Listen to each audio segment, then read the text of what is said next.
Living Local Carolina with Katie Turner. Local trends, shopping, dining, and more.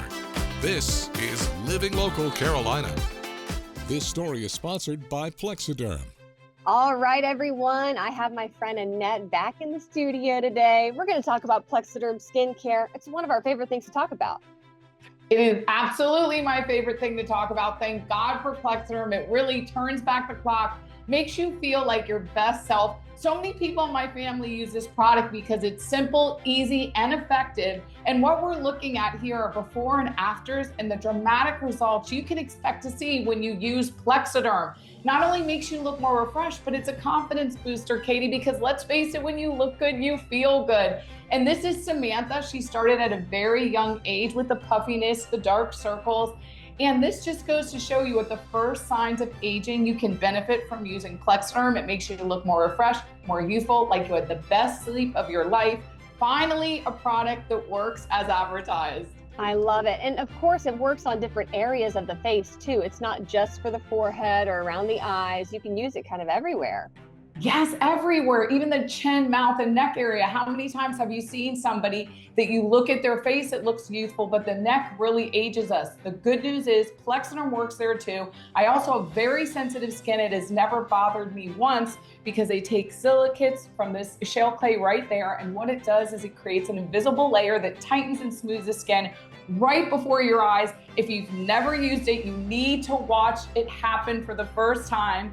And it is quick, easy, and lasts up to 10 hours as long as you don't get it wet. And I know people are probably wondering how long it takes for the effects to happen, in your morning routine. Yes, so you're gonna apply it on a clean, dry face. And again, you're gonna wait the full 10 minutes. That's how you get the maximum results. Even though with me, it always happens in under 5. Make sure your face is clean and dry. A little goes a long way, a pearl size amount. You're gonna apply it to the target areas. I use it for my dark circles, my deep set forehead lines, and then that's it. You can have some me time or take a before and after picture. It is unbelievable. I always call it my Plexiderm dance or the rise, Plexiderm and shine, because that's exactly what you do when you see these results happening. And now guys need to listen up too, because this is not just for the ladies. Guys use Plexiderm all the time. Absolutely. Guys love this product because it goes on clear, completely natural finish. They love it. And let's face it, they want to look good and feel good too. My husband uses it, my uncles, my dad. This product is for men and women. All right. Well, I know people are probably wanting to know about the deals. Plexiderm always has a great deal going on. What's going on right now? Yes, we have a deal for the viewers. It's a 6-day, 6-application trial pack, $14.95, free shipping, 30-day money-back guarantee. That is how confident we are that you are going to love this product. Turn back the clock, look more youthful, and still look like yourself. That is the best part. And Katie, I have one little story I'd love to share. I have a friend that's in her 40s that has been taking care of her mom with dementia. She called me and said, Annette, will this work? I look like I've aged years. I said, of course it will. I told her how to use it. She called me back crying, saying, I feel back to my normal self. Because let's face it, when you look it on the outside, it makes you feel good on the inside. And that's exactly what Plexiderm does. And if you want to give it a try, all you have to do is call 1-800-975-8083, turn back the clock, and just shine with Plexiderm and boost your confidence.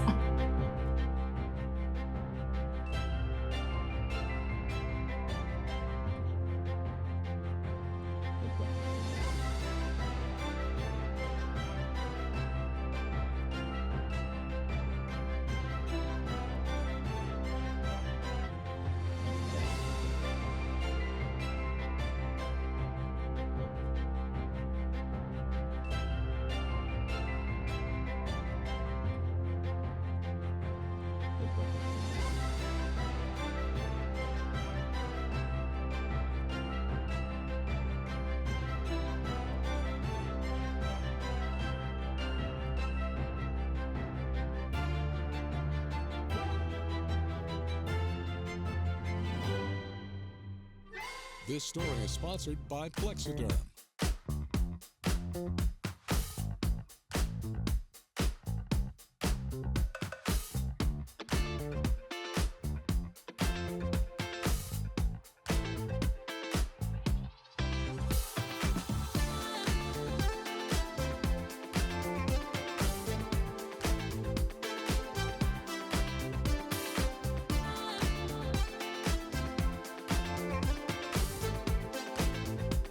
We'll be back right after this break with more Living Local Carolina.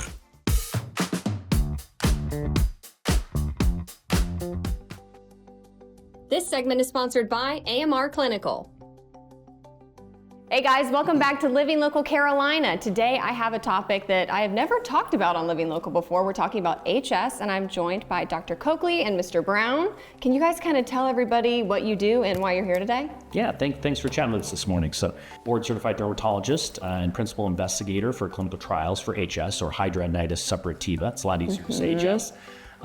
Here at Waccamaw, we take care of people with this previously kind of poorly understood disease, where people get tender spots in their armpits, their groin, and it's really disruptive to daily life. And so we've got treatments for it now, but we're here today to talk a little bit about clinical trials and research, because we're trying to stay on the cutting edge of medicine and offer new therapies to people that have been struggling for a little while with it. And Mr. Brown, you are a patient that has HS. Right, I'm a patient advocate for HS. Okay. So I've been dealing with it now for about 20 years. When it first started for me, there wasn't really much help out there. You could go from dermatologist to dermatologist and be told, we can't help you, it's only gonna get worse, different things like that. For me, it began in my scalp, underarms, and then groin, places that people don't really like talking about or anything like that. So today, hopefully we can raise some awareness about it. Well, tell me about some of the ways that it can be treated. That's a great question. So, early on, it depends on the severity of the disease. So typically we start with topical antibiotics, oral antibiotics for early stage disease. And as it progresses, we typically use what we call biologics, which can be injectable medications that work to change the immune system. And they're not necessarily immunosuppressants, but they modify the immune response to try and get rid of the inflammation that causes these tender boils in the armpits and chest, groin, all over. Gotcha. I mean, you are an advocate for this. What has it been like being able to talk to people about it? Oh, it's been awesome. It's been awesome to see people's stories and try to keep them from going kind of down the same rabbit hole that I went down. You're already dealing with not being able to find the help that you need. When you go to a clinical trial, you're going to get the care that you need. You're going to be surrounded by doctors and medical professionals that understand your disease. So you're already running around trying to figure out, who can help me. They understand. They haven't just seen a YouTube video, they understand and have worked with other people that have HS. If you are lacking in insurance or you're worried about your insurance, if your co-pays to see a specialist are extraordinarily high, you don't have to worry about that in a clinical trial. The other thing, you're gonna help millions of people. You're gonna help so many people that you'll never see their faces. They will never have to go through the pain that you're going through as well. And obviously it's a clinical trial, so you will be compensated, and it is a commitment. It's not something where you're gonna show up once, twice, 3 times. You're gonna have to be committed to the process, and you're gonna help so many people. My experience was largely positive and would do it again. All right, that's always good to hear. Well, if somebody's watching right now, they want to be a part of the trial, how can they do that? Right now, as Mr. Brown mentioned, we're looking for patients that are suffering from HS, that aren't adequately treated, that have moderate to severe disease. That's impacting their daily lives. And we've partnered with Sanofi, who's sponsoring a clinical trial to try a new medication. So if you're interested in enrolling in the study for hidradenitis suppurativa, or HS, you can go to amrclinical.com. As Mr. Brown mentioned, it is a commitment, because if we're studying a new medication, we want to be very methodical and very thorough. And so there's certain visits to follow up. We're going to track symptoms. Of course, that's a time commitment from the patient. And so for this study, there's roughly $4,000 in compensation that's available to patients that are enrolling, because it is a big commitment of their time. In a trial format, it's a little bit different than seeing your doctor and then coming back 2 months later for a check-in, right? Mm-hmm. We're going to want to start a medication, and we're going to want to watch you a lot more closely for safety reasons, for efficacy, to see how the symptoms improve. But we're enrolling currently at our Waccamaw Dermatology location at South Strand Medical Center. And you can find more details at, again, amrclinical.com. This segment is sponsored by AMR Clinical.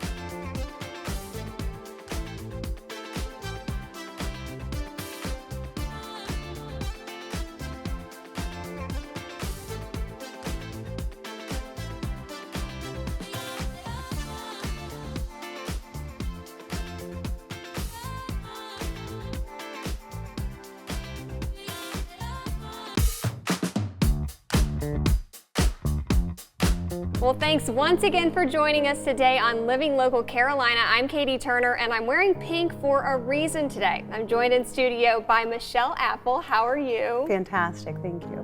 Okay, so you are the founder of the ABC Warrior Foundation. What does that stand for? The Apple Breast Cancer Warrior Foundation. All right, so tell me your story. So I'm actually, this week is kind of ironic, I'm a 5-year breast cancer survivor, so I made it to 5 years, which is a huge milestone for many breast cancer patients. So when I got my diagnosis, I always knew I wanted to do more. I didn't want to be defined by breast cancer, but I've seen so many financially having a hard time with the financial bills in addition to advocating and educating. So during my journey, I decided to start a foundation, a 501c, to help other breast cancer patients as they're going through this long journey, because it's emotional, it's financial. And so I decided to start the foundation under those things so that we could help them. It's got to be surreal going from being the patient to being able to really pay it forward to people. Absolutely, and I wanted to advocate because in the beginning my diagnosis was missed, so I had a very small lump under my armpit, and I think it's good for the viewers to know that I just got a standard mammogram, and unfortunately they missed it, and I should have had an ultrasound. Wow. And that's the other reason to advocate for the foundation, right? I want to educate and tell folks, not that you have a crystal ball that it could stop it, but maybe we could have caught it earlier. We know with breast cancer, early detection and treatments are huge. Huge. So with that, after my mom got diagnosed with bile duct cancer, I then took care of myself. She passed away. We were taking care of her, and I got shingles, and it grew actually on my breast. And I thought, well, you know, I should get this checked out. So after she passed, I did, and that's when I found out I was stage 3. It has metastatized into 23 lymph nodes, full mastectomy, 6 months chemo, 3 months radiation, and then just recently I had my ovaries removed, and then continued medication. So many cancer patients don't get to ring the bell. So many of those I want to advocate and help and do the comfort bags that we're going to talk about at the next summit to kind of bring a smile to their face. Now, for people that want to stay updated with you and help out throughout the year, I mean, you have so many things planned on the calendar. How can they stay in touch with you? Absolutely. So we have a website. It's www.applebcwarrior.com, or they can certainly email me at michelleapple71@iCloud as well. Well, welcome back to Living Local Carolina. Today I'm joined by Quadre Stuckey. We're talking about beautiful, beautiful artwork with a rich cultural heritage. How are you doing? I'm amazing. I'm blessed. Happy to be here. Thank you for having me today. We're going to do a lot of fun stuff, but first I want to get to know you a little bit. Okay. I want you to kind of walk me through your creative process when it comes to this. So when it comes to my creative process with the artwork, I like to visualize what I'm going to do first in my mind, and then I like to, draw it or sketch it on the canvas. And then once I sketch it on the canvas, I like to add that paint to bring it to life. And you have quite a history. Yes. Why did you get into art in the first place? I would say art is like my God-given talent. It wasn't something I had to try hard with. It was something that would naturally come to me that just kind of flows easy. So I wanted to use that and share my gift with the world. I would say that when you look at your art, I was taking a look at your portfolio, and a lot of it is so striking. Yes. You have such a unique look. Yes. How would you describe your art, though? I mean, I would describe my art as kind of like a mixture between like contemporary pop art and then low country Gullah lifestyle series. That's what I say, because that's our history and rich culture in Charleston, South Carolina, where I'm from. So it's about that Gullah lifestyle, maintaining the culture and the heritage. So I'm just telling the story through my artwork. Why is that important to you? I feel like it's important because if you don't tell your own story, somebody else will tell your story and control your narrative. So it's better for you to keep your own history and pass it down to the generations to come, like your grandkids, your great-grandkids, and your children, to let them know where they came from and what you did to make it here where you're at today. And how does it feel whenever people see your art for the first time? It feels amazing because, with artwork, it speaks to everybody different. You know what I'm saying? People get happy, people get excited, people get, filled with joy. So I mean, me inside, that's just a good heartwarming feeling that I feel every time that people see it, experience it, and then they just love it and fall in love with it. And what would you say is the toughest part of the process for you? The toughest part of the process was, I'd probably say, selling it, because, these are like my kids, and then somebody wants to buy it, you gotta let it go and then not look back. But, at the same time, I could just paint another one. And speaking of, if someone is interested in purchasing your art or taking a look, how can they do that? Well, they could go online to my website, www.quaddesigns.net, or they could go onto my nonprofit site, www.gullahgeechee Family Foundation.com, purchase the artwork. All right, perfect. Thank you so much, Quadre. I appreciate you visiting me today. Definitely.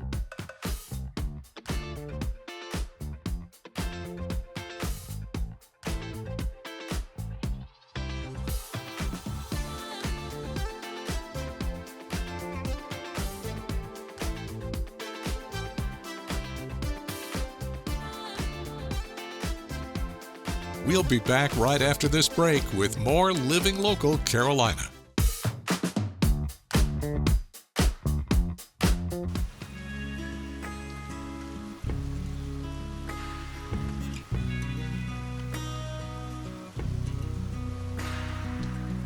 Have you ever been somewhere that you can immediately tell has a story?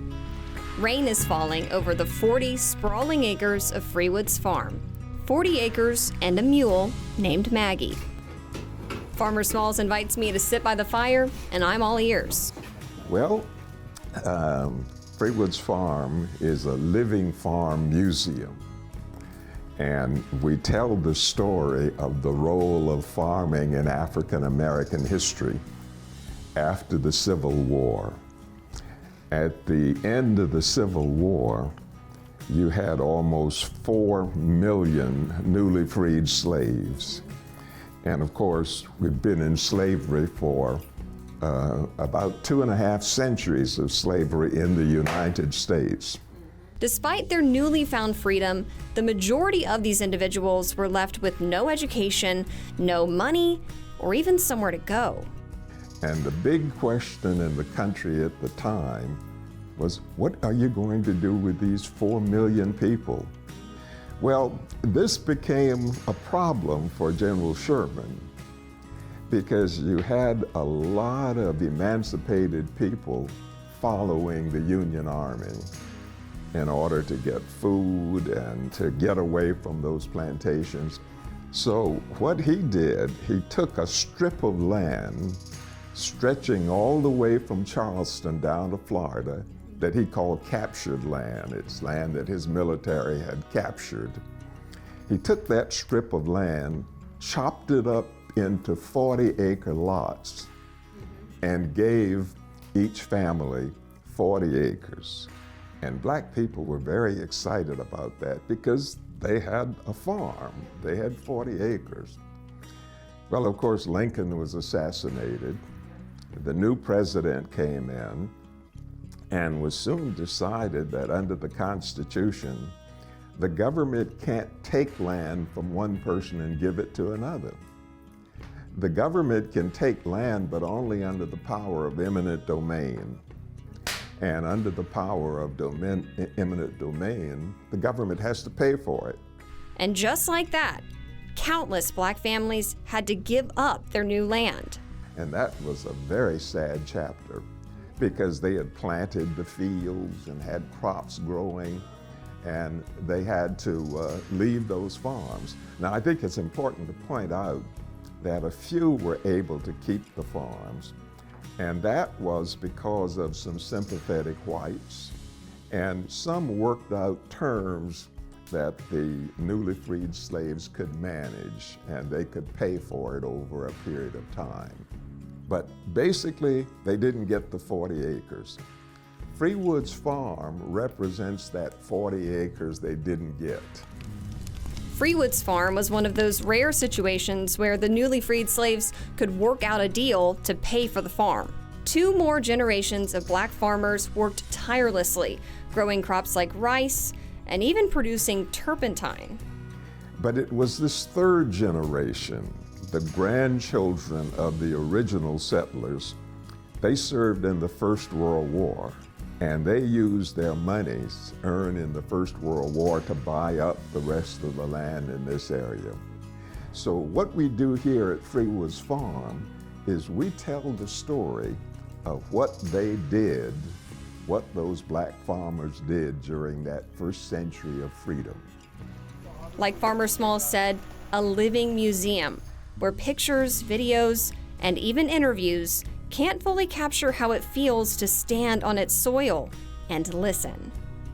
You can find the farm at 9515 Freewoods Road in Myrtle Beach. To set up a tour, give them a call at 843-650-9139 or visit www.freewoodsfarm.com. Don't forget to like our page on Facebook and follow us on Instagram and Twitter. How to use the QR code. Just open the camera app on your smartphone, iPad, or tablet. Point your device at the QR code so the QR code appears on your screen. Your device will recognize the QR code and show you a notification. Click that notification and you'll come to our website.